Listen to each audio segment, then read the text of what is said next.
Limited. Let's get in some perspective from Nishith Desai Associates about the talking, what's happening with the FPI, the recommendations that have come in over the weekend.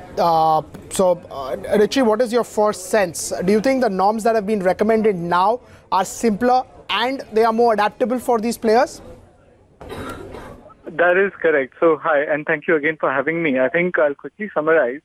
I think this government's issuing the consultation paper has seek to address a lot of issues that we had raised on behalf of the industry. And it's great that they have come out with a slightly more democratized process of taking the feedback from the industry. And obviously the industry seeks to work with the government to resolve any outstanding issues that SEBI may have found under the previous regime before the circular sort of was issued.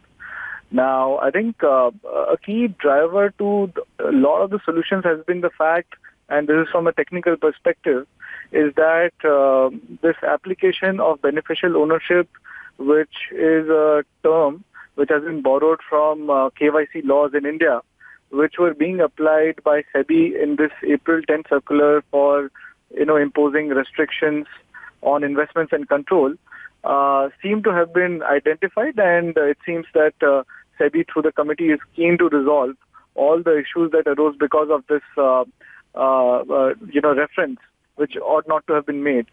So I think we are all on the same direction. We are all progressing towards finding an ideal mix of solution for the industry, and hopefully all the issues should get resolved now. Okay. Hi, Rishi. This is Mubina as well joining in. So at this point of time, these are just recommendations made by the panel. It's still to, formally come on the paper and be finally cleared. Any recommendations you believe that this paper should still have, the Khan panel recommendations? See, I think there could be a distinction made between, persons of Indian origin, overseas citizens of India, and NRI. Now, technically, NRI is an Indian citizen who has relocated abroad.